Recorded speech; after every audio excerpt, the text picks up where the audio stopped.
ಮಲ್ಬಾರಿ ಪರಾರಿ ವಿಶೇಷ ಕಾರ್ಯಕ್ರಮಕ್ಕೆ ಮತ್ತೆ ಸ್ವಾಗತ. ಎಸ್ ಜಿತೇಂದ್ರ ಅವರೇ, ಇಸ್ ಇಟ್ ಪೊಲೀಸ್ ಬ್ಲಂಡರ್? ಅಂದ್ರೆ ಇದನ್ನ ಪೊಲೀಸ್ ಬ್ಲಂಡರ್ ಅಂತ ಕರಿಬಹುದು ಅಥವಾ ವ್ಯವಸ್ಥೆಯ ಬ್ಲಂಡರ್ ಇದು? ಈಗ ಒಂದು ಆಗ ಹೇಳಿದಾಗೆ 21ಕ್ಕೆ ಅವನಿಗೆ ಜೈಲಿಂದ ಹೋಗ್ತಾನೆ ಅಂತಾದರೆ ಇವರು ಅದರ ಬಗ್ಗೆ ನಾಲೆಜ್ ಇಟ್ಕೊಳ್ಬೇಕಿತ್ತು. ಈಗ ನನಗೆ ಅನಿಸೋದು ಈಗ ಸರ್ಕಾರದ ಒಂದು ನೀತಿ ಹೌದು. ಈಗ ಸರ್ಕಾರ ಯಾರೋ ಒಬ್ಬ ಪತ್ರಕರ್ತ ಪೇಪರಲ್ಲಿ ಬರಿತಾ ಇದ್ದ, ಫೇಸ್ಬುಕ್ಕಲ್ಲಿ ಏನೋ ಬೆದರಿಕೆ ಹಾಕಿದ ಅಂತ ಕೂಡಿದ್ರೆ ಅವನಿಗೆ ರೆಡಿ ಮಾಡಿ ಗೂಂಡ ಕಾಯ್ದೆ ಹಾಕಿ 1 ವರ್ಷ ಒಳಗೆ ಹಾಕ್ಲಿಕ್ಕೆ ಎಲ್ಲ ಕಾನೂನಿಗೆ ತಿದ್ದುಪಡಿ ತರ್ತಾರೆ. ಅಲ್ಲ, ಅವರು ನಾನು ಅವ್ರ ಪರವಾಗಿ ಮಾತಂತಲ್ಲ. ಇಂತಹ ಎಷ್ಟು ಕೊಲೆಗಳ ಲೀಸ್ಟ್ ಇವತ್ತು ಇನ್ಸ್ಪೆಕ್ಟರ್ ತಗೊಂಡು ಹುಡುಕ್ತಾ ಇದ್ರು, ನಮ್ಮಲ್ಲಿ ಎಷ್ಟು ಅಲ್ಲಿ ಎಷ್ಟು ಅಂತ. ಅಷ್ಟು ನೇರವಾದ ಇದು ಬಾಂಬೆ ಸ್ಫೋಟ ನಡೆಸಿದ ದಾವೂದ್ ಇಬ್ರಾಹಿಂ ಅಂತ ಮತ್ತು ಇವ ರಶೀದ್ ಮಲಬಾರಿಯೇ ಡಾನ್ ಆಗಿದ್ದಾನೆ. ಈಗ ಅವನು ಮಂಗಳೂರು ಇದರ ಮೇಲೆ ಹೇಗೆ ಸವಾರಿ ಮಾಡಬೇಕು ಅಂತ ಅವನು ಪ್ಲ್ಯಾನ್ ಮಾಡ್ತಾ ಇದ್ದಾನೆ. ಮುತಾಲಿಕ್ ನಾನು ಸಹಿತ ಕೊಡ್ಲಿಕ್ಕೆ ಅದಕ್ಕೋಸ್ಕರನೇ ಅವ್ರು ಪ್ಲ್ಯಾನ್ ಹಾಕಿದ್ದು. ಸೊ ಅಂತಹ ಒಬ್ಬ ಡಾನಿಗೆ ಹೊರಗೆ ಬರ್ತಾನೆ ಅಂತ ಪ್ಲ್ಯಾನ್ ಗೊತ್ತಾಗುವಾಗ ಅದು ಇನ್ನೂ ಅವನ ಶಿಕ್ಷೆಯನ್ನು ಪೂರ್ತಿ ಮುಗಿಸಿದ್ರು ಇನ್ನು ಕೆಲವೇ 4 ತಿಂಗಳಲ್ಲಿ ಹೊರಗೆ ಬರ್ತಿದ್ದ. ಅಂದರೆ ಇವರು ಒಂದು ಗೂಂಡಾ ಕಾಯ್ದೆ ಹಾಕುವ ವಿಚಾರವಾಗಲಿ, ಅಂದರೆ ಅಷ್ಟು ಒಂದು ದೊಡ್ಡ ನಮ್ಮ ಇಷ್ಟು ಉಳ್ಳಾಲದಲ್ಲಿ ಕೇಸಿದೆ, ಬಂದರಲ್ಲಿ ಕೇಸಿದೆ, ಇಷ್ಟೆಲ್ಲ ಕೇಸ್ ಇರುವಾಗ ಅವರ ಮೇಲೆ ಒಂದು ಗೂಂಡಾ ಕಾಯ್ದೆ ಹಾಕಿ ಅವನು ಹೊರಗೆ ಹೋಗುವಾಗಲೇ ಅವರನ್ನು ಕ್ಯಾಪ್ಚರ್ ಮಾಡುವಂಥ ಮೊದಲು ಎಷ್ಟೋ ಈ ಪತ್ರಕರ್ತರಿಗೆ ಈ ಥರ ನಮ್ಮ ಕರಾವಳಿ ಪತ್ರಕರ್ತರಿಗೆ ಇವರು ಆಗ ಹಿಂದಿನ ಸರ್ಕಾರದಲ್ಲಿ ಪ್ರತಿ ಸ್ಟೇಷನ್ನಿಗೆ ಹೋಗೋ ಬಾಡಿ ವಾರೆಂಟ್ ತಗೊಳ್ಳೋದು, ಹಾಗೆ ತಿಂಗಳಿಗಟ್ಟಲೆ ಅವರನ್ನು ಕೂರಿಸಿದ್ರು. ಅಂಥದ್ರಲ್ಲಿ ಇಷ್ಟು ದೊಡ್ಡ ಡಾನಿಗೆ ಒಂದು ಒಳಗೆ ಒಂದು ಗೂಂಡಾ ಕಾಯ್ದೆ ಹಾಕ್ಲಿಕ್ಕೆ ಆಗಿಲ್ಲ ಅಂತಾದರೆ ಇದು ಪೊಲೀಸರ ಒಂದು ವೈಫಲ್ಯ, ಆಮೇಲೆ ಒಂದು ಸರ್ಕಾರದ್ದು ಕೂಡ ವೈಫಲ್ಯ. ಅವರೊಂದು ಈ ಥರ ಗಮನ ಹರಿಸಬೇಕು. ಸಮಾಜಕ್ಕೆ ಸಮಸ್ಯೆ ಆಗುವಂಥವ್ರ ಬಗ್ಗೆ ಒಂದು ಸರಿಯಾದ ಒಂದು ವ್ಯವಸ್ಥೆ, ಗುಪ್ತಚರ ವೈಫಲ್ಯವು ಎಲ್ಲವೂ ಸೇರಿದೆ. ಅಂದ್ರೆ ಪರಾರಿ ಭಾಗ್ಯ ಅಂತ ವಿಶ್ಲೇಷಣೆ ಮಾಡಬಹುದು ಇದನ್ನ? ಅಲ್ಲ, ಪರಾರಿ ಭಾಗ್ಯ ಅಂತ ನಾವು ಸಿಟ್ಟಿನಲ್ಲಿ ಆಕ್ರೋಶದ ಭರಿತರಾಗಿ ನಾವು ಪರಾರಿ ಭಾಗ್ಯ ಅಂತ ಹೇಳ್ಬೋದು. ಬಟ್ ಅವರು ಎಲ್ಲಿಯ ಲೋಪ ಅಂತೇಳಿ ನಾ ಹೇಳಿದಾಗೆ ಅವರು ರಾಜಕೀಯ ವೈರಿಗಳನ್ನು ಹೇಗೆ ಶಮನ ಮಾಡಬೇಕು, RSS ಅಥವಾ ಅವರ ಏನು ಕಾಂಗ್ರೆಸ್ಗೆ ವೋಟ್ ಬ್ಯಾಂಕಿಗೆ ಯಾವುದು ಸಮಸ್ಯೆ ಆಗ್ತದೋ ಅಂಥವರನ್ನು ತೆಗೆದು ಜೈಲಲ್ಲಿ ಇಡಬೇಕು ಅಂತ ಆ ರೀತಿಯಾಗಿ ಆಲೋಚನೆ ಮಾಡ್ತಾರೆ ವಿನಃ ನಿಜವಾಗಿ ಸಮಾಜದ ಬಗ್ಗೆ ಈಗ ಇಂತಹ ಪಾತಕಿಗಳನ್ನು ಯಾವ ರೀತಿ ಮಟ್ಟ ಹಾಕಬೇಕು ಅಂತ ಆಲೋಚನೆ ಮಾಡಿದರೆ ಅವ್ರಿಗೆ ಆರಾಮದಲ್ಲಿ ಜಡ್ಜ್ಮೆಂಟ್ ಆಗಿದೆ, ಹೊರಗೆ ಹೋಗ್ತಾನೆ, ಇಷ್ಟು ಕೇಸ್ ಬಾಕಿ ಇದೆ. ಇಲ್ಲಿ ಜುಲೈ 26ಕ್ಕೆ ಮಂಗಳೂರು ಕೋರ್ಟ್ನಲ್ಲೇ ಒಂದು ಕೇಸ್, JMFC ಕೋರ್ಟ್ನಲ್ಲೇ ಅವ್ರದ್ದು ವಿಚಾರಣೆಗೆ ಕರೆದಿದ್ರು, ಮತ್ತೆ ವಾರಂಟ್ ಹೊಡಿಸಿದ್ರು. ಈಗ ತಲೆಮರೆಸಿಕೊಂಡ ಆರೋಪಿ ಅಂತ ನಮ್ಮ ಕಮಿಷನರ್ ಹೇಳ್ತಾರೆ. ಅಂದರೆ ಆಯ್ತು, ಅವ್ರದ್ದು ಮುಗಿತು ಕೆಲಸ.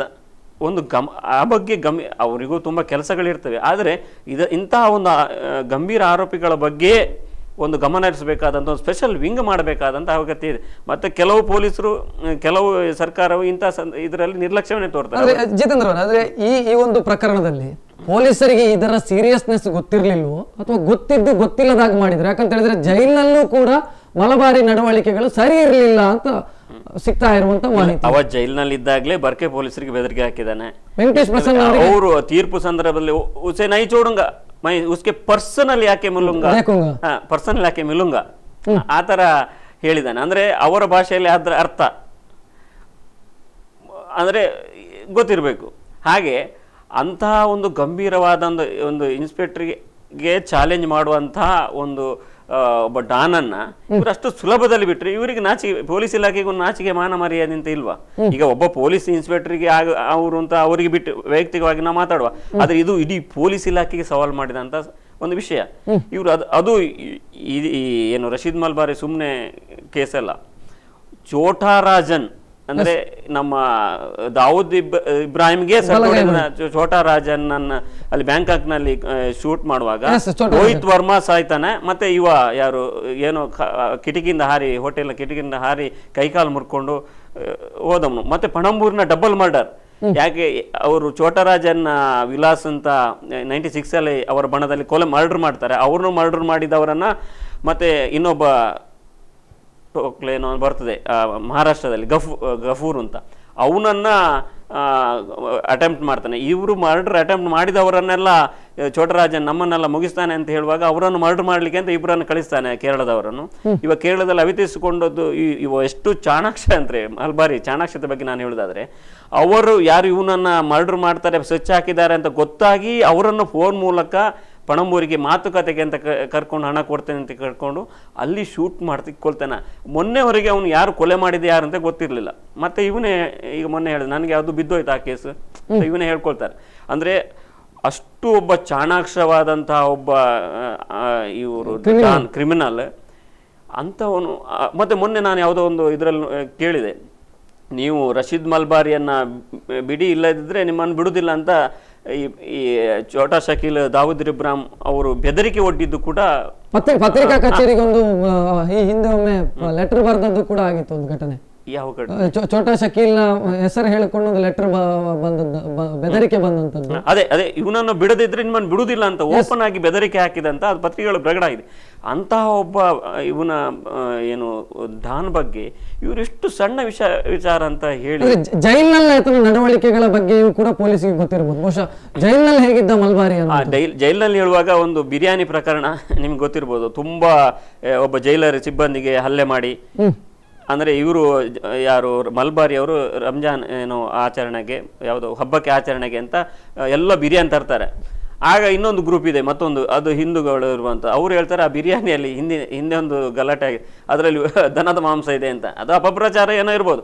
ಬಟ್ ಆಗ ಇವರಿಗೆ ಇವ್ರದ್ದು ಯಾರ್ದು ಬಿರಿಯಾನಿ ತಗೊಳ್ಳೋದು ಬೇಡ ಅಂತ ಇವರು ಇನ್ನೊಂದು ಸಂಘಟನೆ ಗ್ರೂಪ್ನವರು ಬಿ ವಿಭಾಗದವರು ಅವರು ಅದನ್ನು ನಿರ್ಲಕ್ಷ್ಯ ಮಾಡ್ತಾರೆ. ಮತ್ತು ಇವರೇ ಹೋಗಿ ಅಂದರೆ ಇವರೇ ಜನಗಳೇ ಹೋಗಿ ಬಿರಿಯಾನಿ ತರ್ತಾರೆ. ನೀವು ಒಂದು ಜೈಲಲ್ಲಿ ಹೊರಗಿನ ಆಹಾರ ತರಲಿಕ್ಕೆ ಇಲ್ಲ ಕಾನೂನು. ಇಲ್ಲಿ ಎಲ್ಲಿ ಅಂದರೆ ಬಿರಿಯಾನಿ ಪಾರ್ಟಿಗಳನ್ನೇ ಮಾಡುವಂಥ ಒಂದು ವ್ಯವಸ್ಥೆ ಇದೆ. ಆ ಸಂದರ್ಭದಲ್ಲಿ ಒಬ್ಬ ಜೈಲು ಸಿಬ್ಬಂದಿ ಮೇಲೆ ಇವರ 2 ಬಣಗಳ ಗಲಾಟೆಯಲ್ಲಿ ಜೈಲು ಸಿಬ್ಬಂದಿಗೆ ಹಲ್ಲೆಯಾಗಿ ಅವರಿಗೆ ಟ್ರಾನ್ಸ್ಫರ್ ಆಗಿ ಮತ್ತೆ ಅಂದರೆ ಅಂತಹ ಪ್ರಕರಣಗಳು ನಡೀತಾ ಇದೆ. ಮತ್ತು ಇವರ ಹಿಂದೆ ಒಂದು 40 ಜನಗಳ ಗುಂಪೆ ಇವರು ಹೇಳಿದಾಗೆ ಕೆಲಸ ಮಾಡ್ತಾ ಇತ್ತು. ಇವರಿಗೆಲ್ಲ ವ್ಯವಸ್ಥೆ ಜೈಲೊಳಗೆ ಇತ್ತು, ಬೇಕಾದದ್ದು ಹೋಗ್ತಾ ಇತ್ತು, ಎಲ್ಲ ಆರೋಪಗಳಿವೆ. ಪ್ರತ್ಯೇಕ ಗ್ರೂಪ್ ಅನ್ನು ಕಟ್ಟಿಕೊಂಡಿದ್ದ ರಶೀದ್ ಮಲ್ಬಾರಿ ಜೈಲಿನೊಳಗಡೆ. ಇವ ಮಾಡೂರು ಯೂಸುಫ್ ಗೊತ್ತಿರ್ಬೋದು, ಮಾಡೂರು ಯೂಸುಫ್ ಅವರ ಒಟ್ಟಿಗೂ ಅವನು ಫಸ್ಟಿಗೆ ಒಂದು ಸ್ವಲ್ಪ ಸಮಯದಲ್ಲಿ ಯೂಸುಫ್ ಸಹಿತ ಕೇಳಲಿಲ್ಲ. ಅಂದರೆ ಅವನು ಹೊರಗಡೆ ಇದ್ದು ಸ್ವಲ್ಪ 4-5 ಬೆದರಿಕೆ ಎಲ್ಲ ಹಾಕಿ ಕೆಸೆನೆಲ್ಲ ಮೈ ಮೇಲೆ ಹಾಕೊಂಡು ಇದ್ದ. ಅವನು ಸ್ವಲ್ಪ ಡಾನ್ ಮಾಡಬೇಕು ಅಂತ ಅವನಿಗೆ ಆಸೆ ಇತ್ತು. ಮತ್ತು KFD ಅವನ ಮೇಲೆ ಮರ್ಡರ್ ಮಾಡುವಂಥ ಬೆದರಿಕೆ ಇತ್ತು. ಅವನು ನಮ್ಮ ಪತ್ರಿಕೆಗೂ ಅವನು ಕಳಿಸಿದ್ದ ನನಗೆ ಈ ಥರ. ಅಂದರೆ ಅವರ ಇಬ್ಬರ ನಡುವೆ ಆಗ್ತಾ ಇತ್ತು, ಮತ್ತು ಜಾಯಿಂಟ್ ಆಗ್ತಿತ್ತು. ಬಟ್ ಅಂದರೆ ಅವನು ಜೈಲಿನೊಳಗೂ ಒಬ್ಬ ಡಾನ್ನಾಗೆ ವರ್ತನೆ ಮಾಡ್ತಾ ಇದ್ದ. ಮತ್ತು ಜೈಲಿನೊಳಗೆ ಇರುವಾಗಲೂ ಇಲ್ಲಿ ಕಾಂಚನ್ ಟೆಕ್ಸ್ಟೈಲ್ ಒಬ್ಬ ಅಲ್ಲಿಯ ವ್ಯಾಪಾರಿ ಮ್ಯಾನೇಜರ್ ಆಗಿದ್ದ, ಅವನನ್ನು ಮರ್ಡರ್ ಮಾಡ್ತಾರೆ. ಅದೇನೋ ಮುಸ್ಲಿಂ ಹುಡುಗಿಯ ಬಗ್ಗೆ ಏನೋ ಅಥವಾ ಇದು ಮಾಡಿದ್ದಾನೆ, ಅಫೇರ್ ಇತ್ತು ಅಂತ. ಅಂದರೆ ಅವನು ಅಲ್ಲಿಂದಲೇ ಇದ್ದು ಮಂಗಳೂರಿನ ಇದನ್ನು ವ್ಯವಸ್ಥಿತವಾಗಿ ಆಳ್ತಾ ಇದ್ದ. ಆದರೆ ಆ ಜೈಲಿನಲ್ಲಿ ಏನೋ ಒಂದು ಭ್ರಷ್ಟಾಚಾರ ನಿಗ್ರಹ ಅಥವಾ ಯಾವುದೇ ರೀತಿಯಾದ ಭದ್ರತೆ ಆ ರೀತಿಯಾದ ಯಾವುದೂ ಇರಲಿಲ್ಲ. ಅಂದರೆ ಗಂಭೀರವಾಗಿ ಯಾರು ಪರಿಗಣಿಸೋದಿಲ್ಲ. ನಾವೀಗ ಮಾತಾಡುವಾಗಷ್ಟೇ ಅದರ ಗಂಭೀರತೆ ಜನರಿಗೆ ಹೇಗೆ ಗೊತ್ತಾಗುತ್ತೆ? ಪೊಲೀಸರಿಗೆ ಗೊತ್ತಾಗಬೇಕು, ಜೈಲಿನ ಅಧಿಕಾರಿಗಳಿಗೆ ಗೊತ್ತಾಗಬೇಕು, ಮತ್ತು ಸರ್ಕಾರಕ್ಕೆ ಗೊತ್ತಾಗಬೇಕು. ಇವರು ನಾವಾದರೂ ಆಗಾಗ ವರದಿಗಳನ್ನು ನಾವಂತೂ ಎಚ್ಚರಿಕೆ ಮಾಡುವಂಥ ಜೈಲಿನ ಭದ್ರತೆ ಬಗ್ಗೆ, ಮಲಬಾರಿ ಬಗ್ಗೆ, ಈ ರೀತಿ ಮಾಡಿದ ಬಗ್ಗೆ ನಾವು ಅನೇಕ ಬಾರಿ ವರದಿಗಳನ್ನು ಮಾಡಿ ಎಚ್ಚರಿಕೆ ಮೂಡಿಸುವಂಥ ಕೆಲಸ ಮಾಡ್ತೇವೆ. ಆದರೆ ಇಂತಹ ಸಂದರ್ಭದಲ್ಲಿ, ನಿರ್ಣಾಯಕ ಸಂದರ್ಭದಲ್ಲಿ, ಹೊರಗೆ ಬರುವಂತಹ ಸಂದರ್ಭದಲ್ಲಿ ಪೊಲೀಸರು, ಸರ್ಕಾರ ಈ ರೀತಿ ಮಾಡಿದ್ದು ನನಗಂತೂ ತುಂಬ ಬೇಸರ ಆಗಿದೆ. ಎಸ್ ಸರ್, ಬಹುಶಃ ಈಗಾಗಲೇ ಜಿತೇಂದ್ರ ಅವರು ಹೇಳಿದರು, ಒಂದು ಕೇಸ್ನಲ್ಲಿ ಆತನಿಗೆ ಜಾಮೀನು ಆಯಿತು ಹೈಕೋರ್ಟ್ನಲ್ಲಿ, ಇನ್ನೂ ಪೆಂಡಿಂಗ್ ಕೇಸುಗಳು ಇತ್ತು ಎಲ್ಲಿ ಅನ್ನುವಂಥದ್ದು. ಮಂಗಳೂರಿನ ನ್ಯಾಯಾಲಯದಲ್ಲಿ ಪೆಂಡಿಂಗ್ ಕೇಸುಗಳು ಇತ್ತು. ಸೊ ಅಂಥ ಸಂದರ್ಭದಲ್ಲಿ ಪೊಲೀಸರು ಆತನಿಗೆ ಜಾಮೀನು ಆಯಿತು ಅಂತ ಬಿಡಬೇಕಿತ್ತೋ ಅಥವಾ ವಶಕ್ಕೆ ತೆಗೆದುಕೊಳ್ಬೇಕಿತ್ತೋ, ಏನು ಮಾಡಬೇಕಿತ್ತು ಅನ್ನುವಂಥದ್ದು.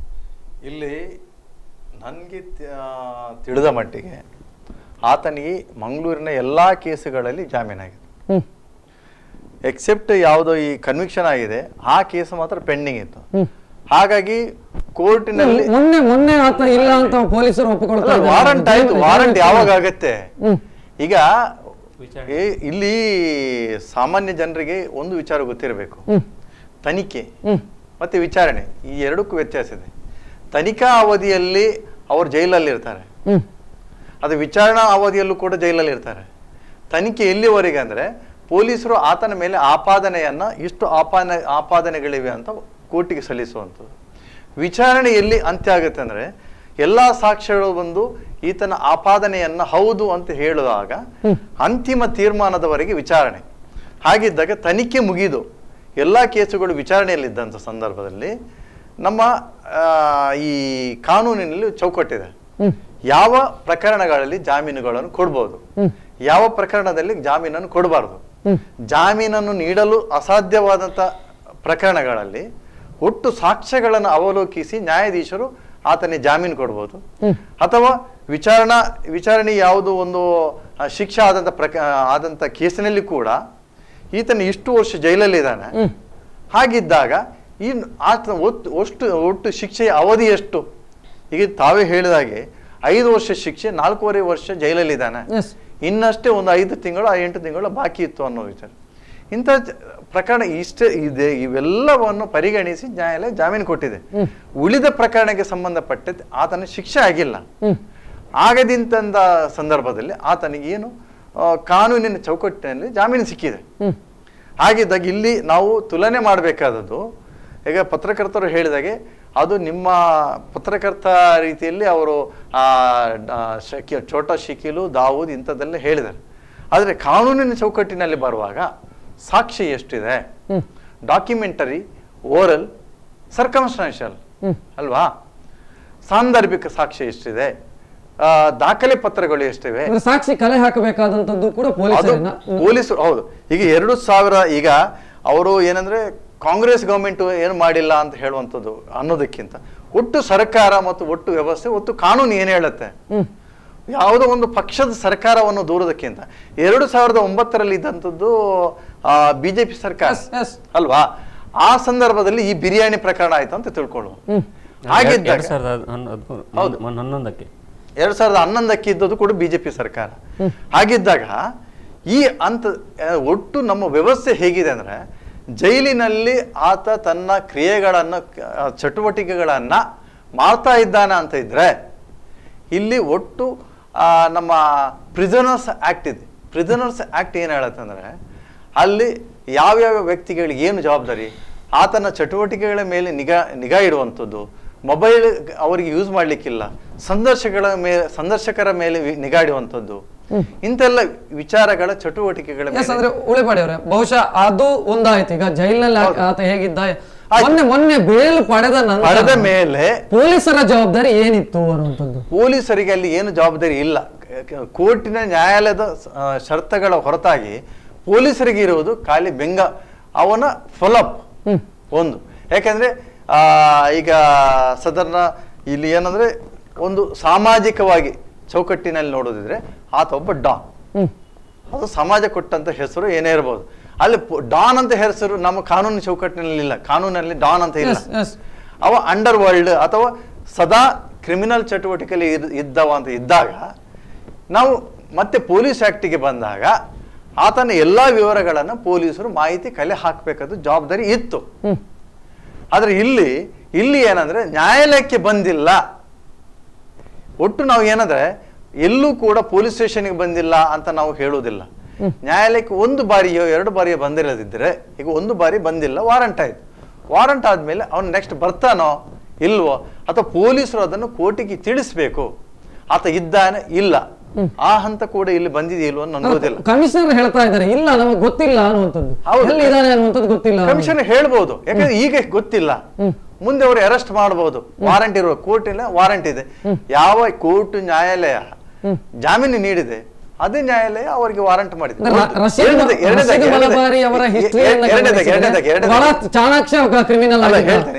ಒಂದು ನಿಮಿಷ.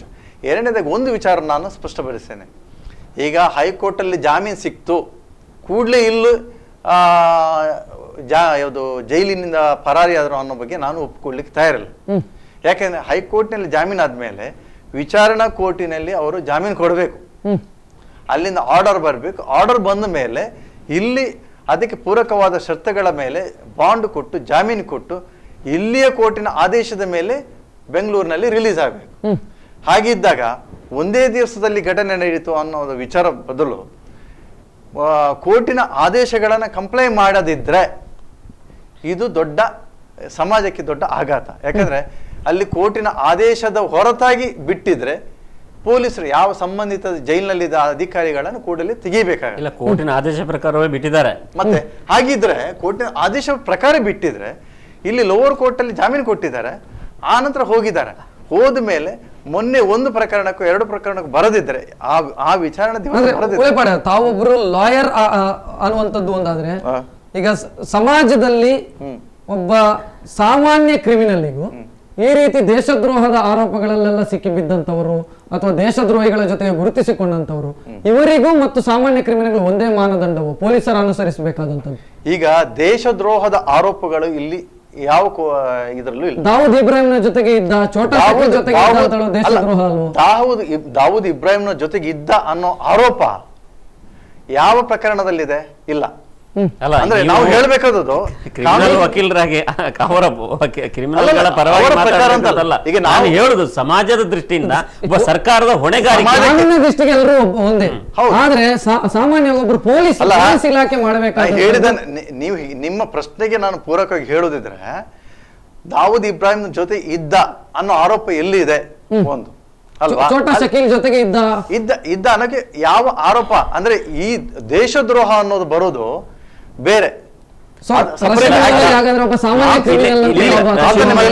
ದಾವೂದ್ ಇಬ್ರಾಹಿಂ ಒಟ್ಟಿಗೆ ಛೋಟಾ ಶಕೀಲ್ ಒಟ್ಟಿಗೆ ಇದ್ದಂತಹ ದಾಖಲೆಗಳು ಪೊಲೀಸರ ಹತ್ರ ಇದೆ. ಅವರ ಮಾತುಕತೆ ಮಾಡಿದ್ದು ಎಲ್ಲ ಮೊಬೈಲ್ಗಳಲ್ಲಿ ಮಾತಾಡಿದ ದಾಖಲೆಗಳಿದೆ. ಈಗ ಯಾವುದಂದ್ರೆ ಈಗ ಅದಕ್ಕೆ ಸಪರೇಟ್ ಆಕ್ಟ್ ಇದೆ. ಅದಕ್ಕೆ IPC ಯಲ್ಲೂ ಕೂಡ ದೇಶದ್ರೋಹ ನೀವು ಹೇಳಿದಕ್ಕೆ, ಯಾಕಂದ್ರೆ ದೇಶದ್ರೋಹ ಅಥವಾ ಟಾಡಾ ಈಗೆಲ್ಲ ದೇಶ ಹೌದು ಓಟ ಇಲ್ಲ, ದೇಶದ್ರೋಹಕ್ಕೆ ಸಂಬಂಧಪಟ್ಟ ಕಾನೂನು ಇದೆ. ಅಂತಹ ಕಾನೂನಿಗೆ ಒಳಪಟ್ಟಿದ್ರೆ ಅಲ್ಲಿ ಅಂತ ಇದು ದೇಶದ್ರೋಹಕ್ಕಿಂತಲೂ ಹೆಚ್ಚಾಗಿ ಸಮಾಜಘಾತಕ ಇಷ್ಟೆಲ್ಲ ಕೇಸ್ ಆಗ್ತದೆ. ಅವನ ಮೇಲೆ ಒಂದು 40 ಕೇಸ್ಗಳಿದೆ.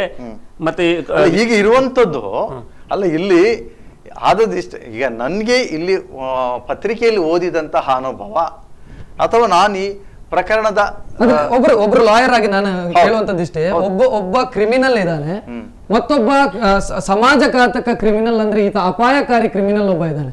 ಸೊ ಇಬ್ಬರ ಮಾನದಂಡವು ಒಂದೇ, ಕಾನೂನಾತ್ಮಕವಾಗಿ ಅಲ್ಲ, ಪೊಲೀಸ್ ಇಲಾಖೆಯ ಮುಖಾಂತರ ಹೇಳೋದಾದ್ರೆ ಅಲ್ಲ. ಪೊಲೀಸ್ ಇಲಾಖೆಯಲ್ಲಿ ಪ್ರೊಫೆಷನಲ್ ಅಂತ ಇದ್ದಾಗ ಆ ಮಾನದಂಡ ಬೇರೆ ಇರ್ತದೆ.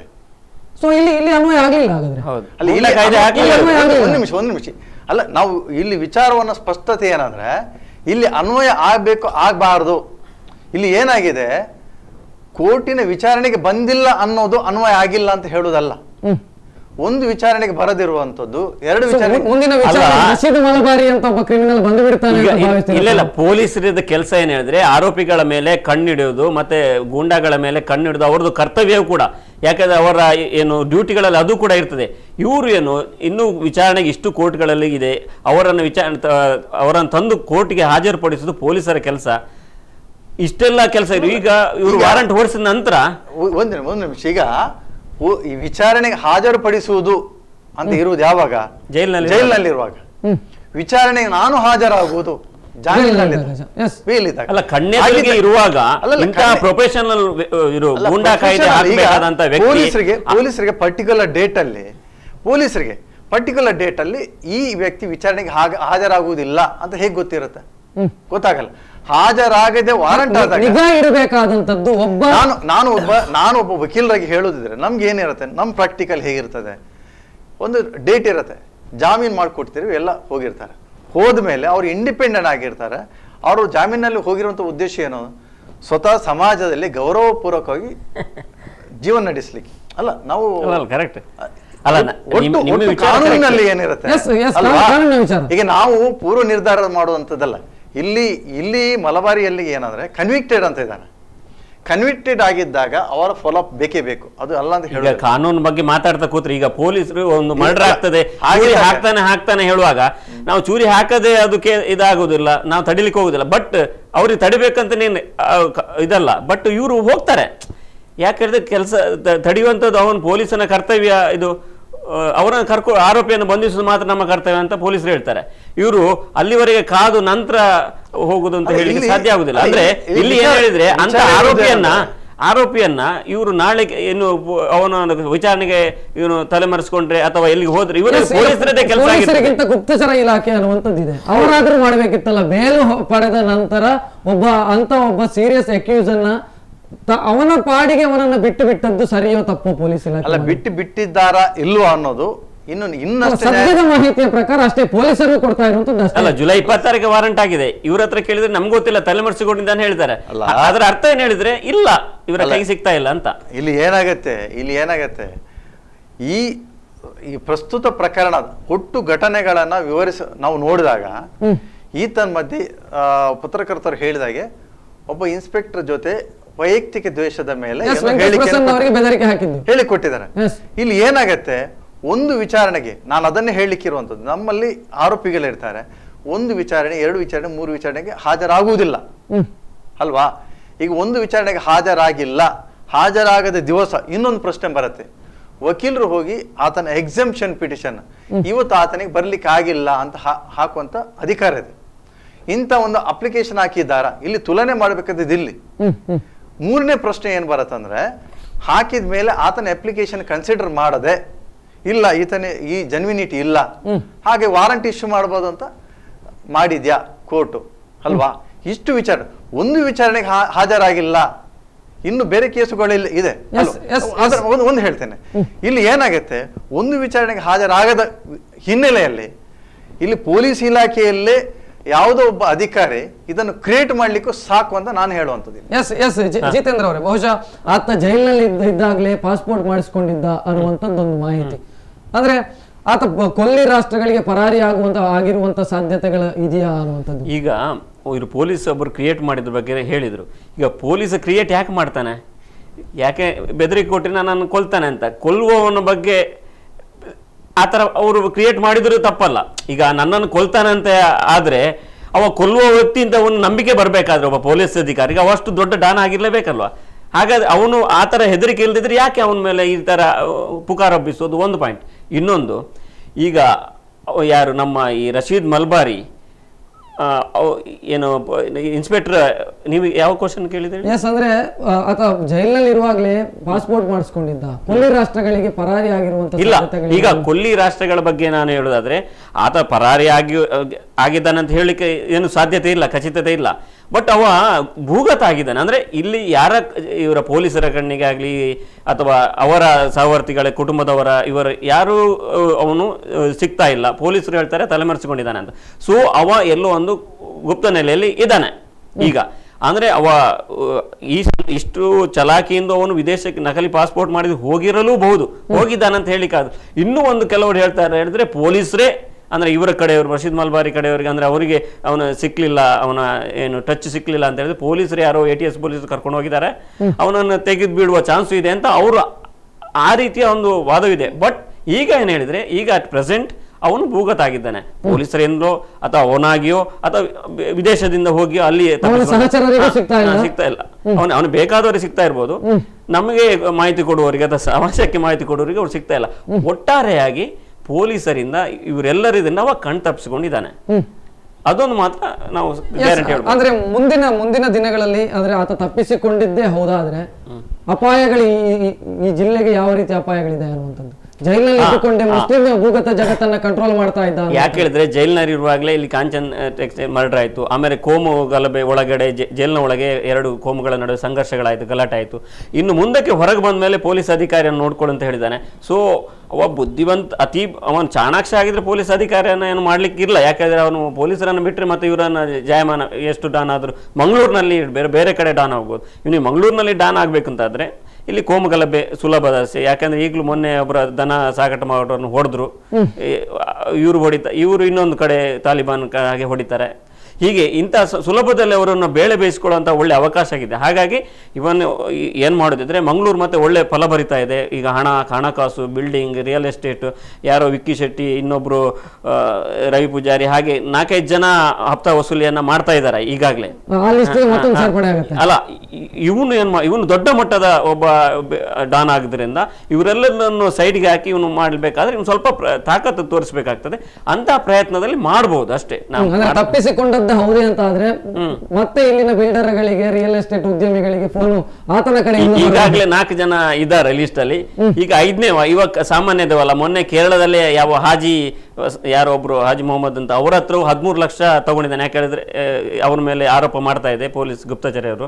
ಸೊ ಅವನು ಈಗಾಗಲೇ ಇಲ್ಲಿಯ ಪ್ಲಾನ್ ಮಾಡಿದ್ದಾನೆ, ಇಲ್ಲಿಯ ಒಂದು ಅಡ್ಡ ಮಾಡಲಿಕ್ಕೆ, ಡಾನ್ ಆಗಲಿಕ್ಕೆ ಅಂತ. ಅಂದರೆ ಮಂಗಳೂರು ಇಲ್ಲೇ ಇದ್ದುಕೊಂಡಲ್ಲ, ಹೊರಗಡೆ ಇದ್ಕೊಂಡು ಅವರು ಯಶಸ್ವಿಯಾಗಿ ಇದ್ದು ಇಷ್ಟರವರೆಗೆ ಹಿಸ್ಟ್ರಿ. ಸೊ ಅವನು ಆ ರೀತಿಯಾಗಿ ಅವನು ನಮ್ಮ ರಶೀದ್ ಮಲ್ಬಾರಿ ಮಾಡಬಹುದು. ಅಂದ್ರೆ ಕರಾವಳಿಗೆ ಕಂಟಕ ಮಾತ್ರ ಕಂಟಕನೇ, ತಪ್ಪಿಸಿಕೊಂಡಿದ್ದ ಪಕ್ಷದಲ್ಲಿ ಕಂಟಕ ಅನ್ನುವಂಥದ್ದು ಸ್ಪಷ್ಟ, ಗ್ಯಾರಂಟಿ. ಈಗ ಒಬ್ಬ ಉದ್ದೇಶಪೂರ್ವಕವಾಗಿ ತಾನು ಪೊಲೀಸರಿಂದ ಕಾನೂನಿನ ಚೌಕಟ್ಟಿಂದ ತಪ್ಪಿಸ್ಕೊಳ್ಬೇಕು ಅಂತ ಇದ್ರೆ ಆತನ ಮನಸ್ಸಿನಲ್ಲಿ ಕ್ರಿಮಿನಲ್ ಉದ್ದೇಶ ಇದೆ ಅಂತ ಅರ್ಥ. ಕ್ರಿಮಿನಲ್ ಉದ್ದೇಶ ಇದ್ದಾಗ ಆತ ಪುನಃ ಆತನ ತನ್ನ ಸರ್ವೈವಲ್ ಮತ್ತು ತಾನೊಬ್ಬ ಸಮಾಜದಲ್ಲಿ ಡಾನ್ ಆಗ್ಬೇಕು ಅನ್ನೋ ಉದ್ದೇಶ ಇದ್ರೆ, ಆ ಉದ್ದೇಶ ಇಟ್ಕೊಂಡಿದ್ರೆ ಅವ್ರು ಹೇಳಿದಾಗೆ ಹಫ್ತಾ ವಸೂಲಿ ಮಾಡ್ಬೇಕು, ತಾನು ಬದುಕಬೇಕು, ತನ್ನ ಗ್ರೂಪ್ ಬದುಕಬೇಕಾದ್ರೆ ಹಫ್ತಾ ವಸೂಲಿ ಮಾಡ್ಬೋದು ಅಥವಾ ಕೊಲೆ ಮಾಡ್ಬೋದು. ಇಂತಹ ಕಂಟಕವಾಗಿ ಬದಲಾಗ್ತಾನೆ ಅಲ್ಲ, ಅದನ್ನ ಭವಿಷ್ಯವನ್ನ ನಾವು ಹೇಳೋದಕ್ಕೆ ಎರಡು ಮಟ್ಟದಲ್ಲೂ ನಾವು ಆಲೋಚನೆ ಮಾಡಬಹುದು. ಈಗ ಜಾಮೀನಿಂದ ಪಡ್ಕೊಂಡಂತ ನಮ್ಮ ಎಷ್ಟೋ ಕ್ಲೈಂಟ್ಸ್ಗಳು ಪೊಲೀಸರ ಕೈಯಿಂದ ತಪ್ಪಿಸ್ತಾರೆ. ಯಾಕಂದ್ರೆ ನಾನು ಇನ್ನೊಂದು ಕೇಸ್ನಲ್ಲಿ ಸಿಕ್ಕಿಸಿ ಬೀಳೋದು ಬೇಡ. ಈಗ ಎಷ್ಟೋ ರೀಸೆಂಟ್ಲಿ ಏನ್ ಮಾಡ್ತಾರೆ ಈ ಪೊಲೀಸರು, ಸುಮ್ಮನೆ ಆರೋಪಿಗಳನ್ನ ಕರೆಸಿ ಅವರಿಂದ ಮೊಬೈಲ್ ರಿಚಾರ್ಜ್ ಮಾಡಿಸ್ತಾರೆ, ಅವರನ್ನ ಅಥವಾ ಅವರು ಹೇಳಿದಾಗೆ ಕೇಳಿದ್ರೆ ಬೇರೆ ಕೇಸನ್ನ ಫಿಕ್ಸ್ ಮಾಡ್ತಾರೆ. ಅದೇ ರೀತಿ ಮಲಬಾರಿ ನೋನ್ ಪರ್ಸನ್ ಕ್ರಿಮಿನಲ್ ಅಂತ ಇರುವಾಗ ಆತನಿಗೆ ಆಯ್ಕೆ ಇರುವಂಥದ್ದು, ಒಂದು ಸಮಾಜದಲ್ಲಿ ಬೇರೆ ರೀತಿ ತನ್ನ ಪರಿವರ್ತನೆ ಮಾಡ್ಕೊಳ್ಳುವಂಥದ್ದು. ಯಾಕೆ ಪರಿವರ್ತನೆ ಮಾಡ್ಲಿಕ್ಕೆ ಆಗಲಿ ವಿಚಾರಣೆ ಇದೆ. ಇನ್ನೊಂದು ಏನಂದ್ರೆ ತನ್ನ ಹಳೆಯ ಏನಿದೆ ಬಿಸ್ನೆಸ್ ಅಂದ್ರೆ ನಾವು ಈ ಚಟುವಟಿಕೆಗಳನ್ನ ಯಾವ್ದು ಪತ್ರಿಕೆ ಮೂಲಕ ಏನ್ ಕೇಳ್ತೇವೆ, ರೆಕಾರ್ಡಲ್ಲಿ ಬೇರೆ ಏನಿದೆ, ಪತ್ರಿಕೆಯಲ್ಲಿ ಕೇಳಿದ ರೀತಿಯಲ್ಲಿ ಇದ್ದಿದ್ರೆ ತನ್ನ ಚಟುವಟಿಕೆಯನ್ನ ಹಫ್ತಾ ವಸೂಲಿ ಮಾಡ್ಕೊಳ್ಬೇಕಾಗತ್ತೆ. ಬೇರೆ ಏನೋ ಕೆಲಸ ಕ್ರಿಮಿನಲ್ ಚಟುವಟಿಕೆ ಮಾಡಬಹುದು. ಆಗ ಮಂಗಳೂರಿಗೆ ಬಿಲ್ಡರ್ಸ್ ಗಳಿಗೆ ಆಗಲಿ ಒಳ್ಳೆ ತುಂಬಾ ಹಣ ಇದ್ದವರಿಗೆ ಸ್ವಲ್ಪ ಕಂಟಕ ಇರಬಹುದು ಅಥವಾ ಇಲ್ಲದಿರಬಹುದು.